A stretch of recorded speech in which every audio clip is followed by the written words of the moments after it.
guys, this is Comic Uno, and today I'm doing Comic Uno's Best Comics of the Week, and this is the show where I review all the comics I've read this week in one show. We go least favorite to best pick of the week and everything in between. And at the end of the video, we talk about the viewer's pick of the week. So in the comments below, let me know your pick of the week for a chance to be featured on the episode.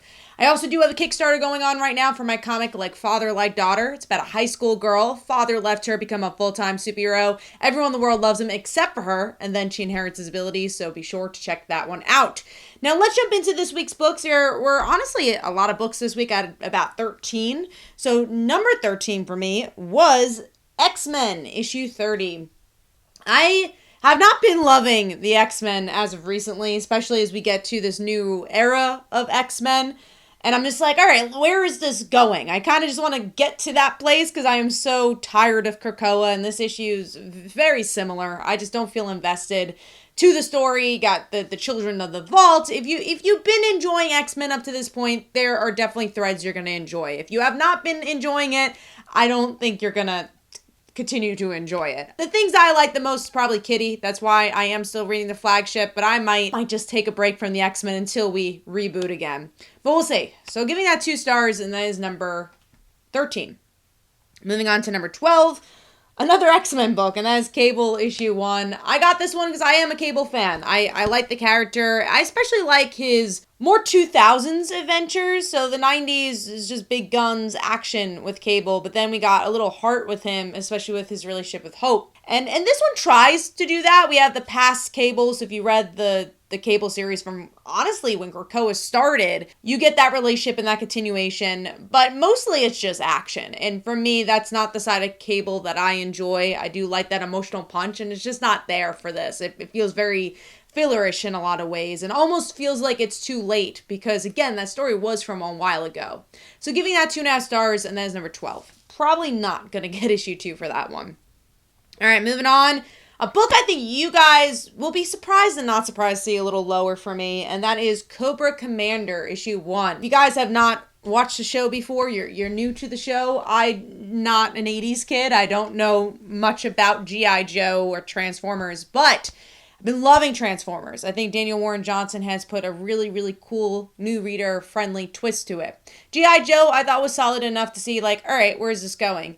This issue, on the other hand, I felt like you needed to know the legacy of this character and why he's such a cool guy to enjoy this one. I don't think it really proved to me that he deserved the name that he's shouted out to have, and as a new reader, I just didn't really understand it. So the moments I enjoyed was probably the connection to Void Rivals or in this universe, which is seeing the Transformers. Like, I'm like, oh, cool, that's all connected, and that's something I liked about the first issue of G.I. Joe, but the Cobra Commander aspect of it isn't really for me. So it's a little conflicting because also G.I. Joe's not completely for me, but there was something there and I was like, oh, I'm feeling for this character. It felt very new reader friendly. This, I do feel like I said, you have to have the weight of the name to enjoy this one and have that previous knowledge. So overall, giving it 2.5 for my personal liking. I don't think it's a bad book. It's just not for me. So I probably will not continue for issue 2 on that. Moving on to number 10, which is Phantom Road issue 8.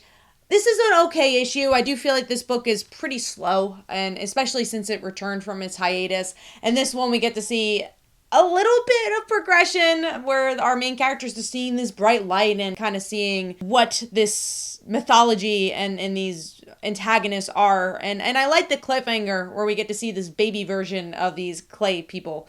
I don't know what they're calling them, but I'm like, oh, that kind of brings us to a new direction, gives us a new story that I'm enjoying, because I feel like in this issue in particular, it's just been spinning its wheels, doing the same thing of like, oh, I'm kind of confused of what's happening in this world, and you get to see a little interactions between the two, but it's always the same thing every issue. So I'm glad they put something new in here to rejuvenate the series. So giving that 3 stars, and that was number 10. Moving on to number 9. I also think you're going to be surprised to see this so low, and that is Jackpot issue 1. I love Mary Jane. I think she's a great character. This is so forgettable, honestly. I wanted to love this book. And honestly, the aspects I do like about this book is seeing Mary Jane in action, seeing her involved in gang war. But honestly, I'll probably next week forget everything that happened in this issue. It goes by so much through the motions. And the reason I liked the idea of Mary Jane being Jackpot, I was going to say Black Cat, being Jackpot is because she is allowed to have her own story and not connected to Spider-Man, not connected to anybody else. But Paul is in this, and he's in almost the whole issue. And I'm like, well, that's not the point. We don't need Paul. Mary Jane could just kind of do her own thing. So even when she's doing her own thing, Paul's got to be in the background saying, well, I created this suit. And I just didn't love that aspect. And I just felt like the dialogue, for the most part, fell flat. There's some moments where I was like, I enjoyed them talking about they're getting out of therapy and then the bar is right next door. I'm like, oh, that was kind of a fun line. But I mean, I'm more interested in seeing where the Black Cat and Mary Jane story goes. I think maybe that foil will help her a little bit, but this one didn't do it for me. So I give it 3 stars. The artwork is good. It's your plain old action book. I don't want to also... Just because I love Mary Jane, I'm excited for this book. It's pretty much the same as the Luke Cage book and the Daredevil book. Like, there's not that much substance in those either. So, it's on the same level. I'm giving this 3 stars, and that is number 9. Moving on to number 8, which is Avengers Twilight, issue 1. This is new Chip Zdarsky book. I liked it. I thought it was fun. It's another series where I feel like it's trying to do a new thing. It's like, look, the Avengers are old. And I'm like, we've seen that before. This is not treading new water and creating a new universe. I'm like, oh, another universe I gotta get into, new rules and new set of stories. It's a little exhausting in that regard, but I like the character work. I enjoyed Captain America in particular here. I like seeing some of the new characters.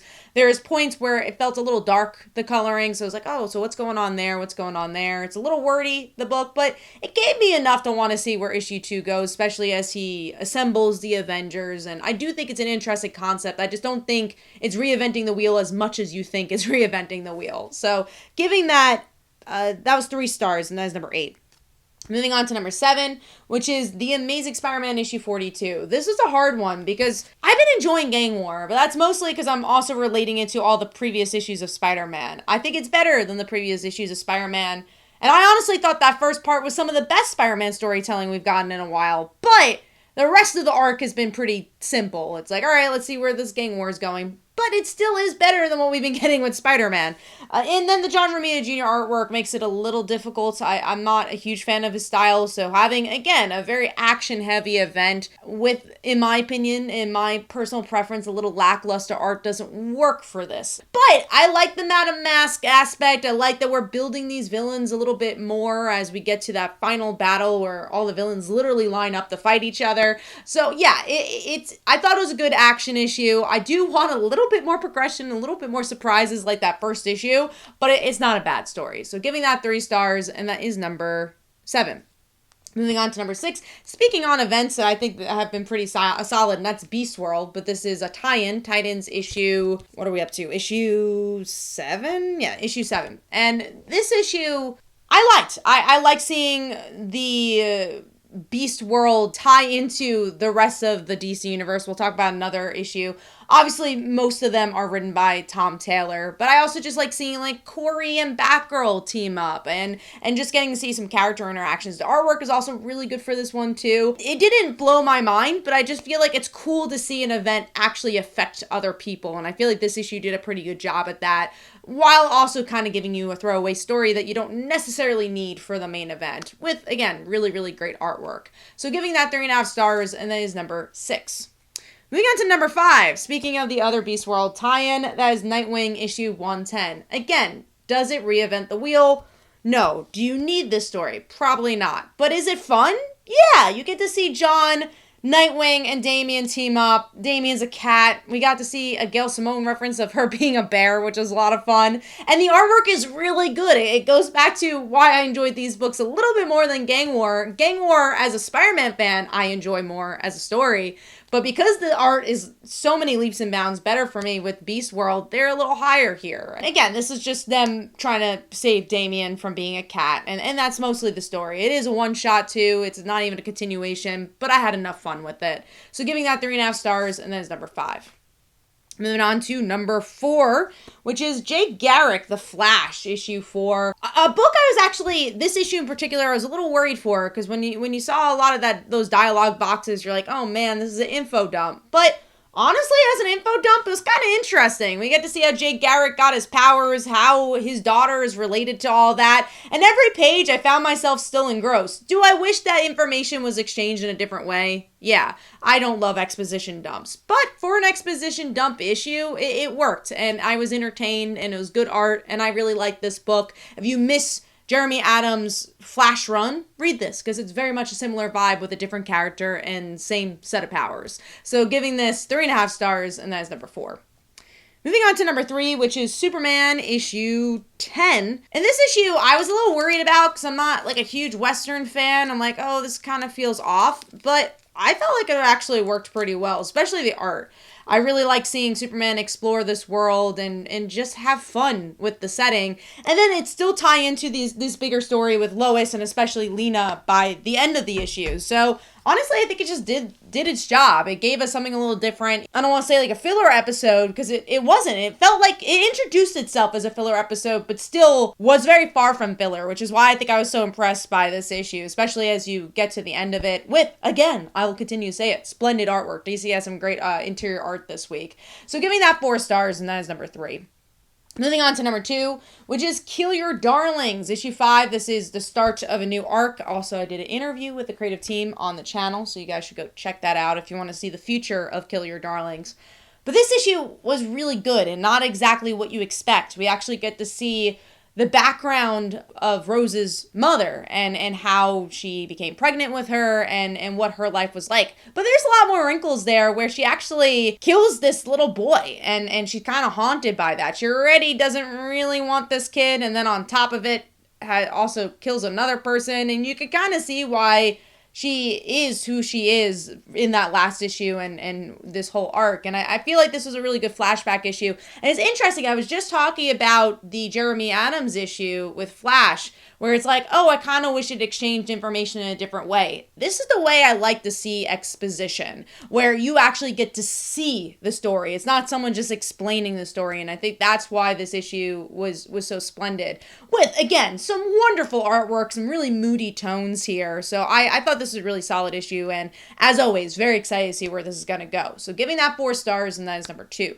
Moving on to number 1, which is Wonder Woman issue 5. I continue to be pleasantly surprised by this book. I'm not a big Wonder Woman fan. I didn't know what to expect with Tom King's voice on the book, and I really think he just continues to nail it. I think his background in politics really works here, and just him kind of reinventing the mythology of Wonder Woman. You get to see a lot of interesting players here from a villain standpoint, but most of the issue is just about Wonder Girls. And I love the fight between Diana and all the Wonder Girls and them picking their own things. So like arrows and arm wrestling. And then Donna, of all people, of a Teen Titan, picks video games and they all lose. But in the end, they're like, we don't care. We're going to help you anyways. And it's just, if you enjoy the Wonder Girls, you enjoy these characters, I think you're going to really, really like this issue. There's some times where it's a little wordy, but it's words that mean something. And I really feel like this is really a great book and maybe one of Tom King's best stories thus far, and I hope it continues to be that. And the artwork is just so splendid, especially just the moments between the Wonder Girls and Diana, and just seeing the different relationships between them through the visual storytelling. So I really like this issue. So I'm going to give that 4.5 stars. Hopefully you guys enjoyed. Let me know in the comments below what your favorite book of the week was. And last week, of course, was Ultimate Spider-Man, and here are some comments about that. Hopefully you guys enjoyed. This is Comic Uno, and I'll see you guys in the next one. Bye.